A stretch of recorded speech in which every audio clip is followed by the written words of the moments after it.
Hi, இன்னைக்கு நம்ம பேச போற டாபிக் தென் வர்சஸ் தேன். இந்த தென்னுக்கும் தேனுக்கும் நிறைய பேருக்கு நிறைய கன்ஃபியூஷன் இருக்கு. எங்க THEN பயன்படுத்தணுமோ எங்க THAN பயன்படுத்தணுமோன்ற தெளிவே இல்லாத இன்னமும் இங்கிலீஷ் எழுதிட்டு இருக்கிறாங்க. அவங்களுக்கு எல்லாம் தான் இந்த வீடியோ.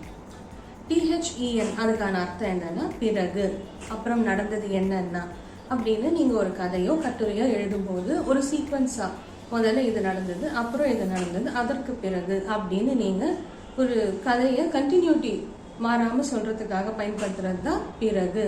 அதுக்கடுத்து என்னாச்சுன்னா அந்த மாதிரிலாம் நீங்க கதை சொல்லும் போது சுவாரஸ்யமா கோர்வையா வரணுன்றதுக்காக தான் THEN பயன்படுத்தும், அதாவது பிறகு. அடுத்து என்ன நடந்ததுன்னா அப்படின்னு உதாரணத்துக்கு பாருங்களேன். She came late. Then she met the principal. அவ லேட்டா வந்துட்டா. பிறகு என்ன செஞ்சா? போய் பிரின்சிபலை பார்த்துட்டு வந்தா. ஸோ ஒரு கதையோட கண்டினியூட்டி, ஒரு கட்டுரையோட கண்டினியூட்டிக்காக தொடர்பா அது வரணுன்றதுக்காக, தொடர்ச்சியா அது வரணுன்றதுக்காக தென் பயன்படுத்துறோம். இப்போ தேன் பார்க்கலாம். தேன் எப்பவுமே நம்ம கம்பேர் பண்ற ரெண்டு விஷயத்துக்காக மட்டும்தான் பயன்படுத்தணும். அதோட லிட்ரல் அர்த்தம் என்னன்னு பார்த்தீங்கன்னா விட. இன்னும் தெளிவா சொல்றேன் கேளுங்க. ஒன்றை விட மற்றொன்று சிறந்ததாக இருக்கும் பொழுது தேன் பயன்படுத்தணும். உதாரணத்துக்கு, என் தங்கை என்னை விட உயரமாக இருக்கிறாள்.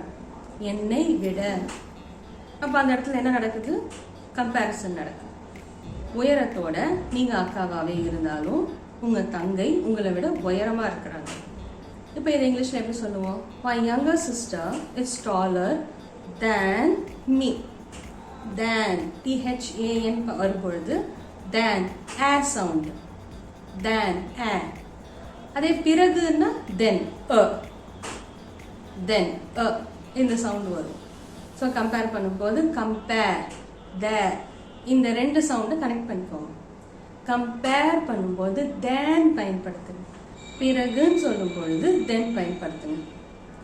உங்களுக்கு இந்த வீடியோவில் தென், தேனுக்கான கான்சைஸ் அர்த்தமும் அதோட யூசேஜும் புரிஞ்சிருக்கும்னு நினைக்கிறேன்.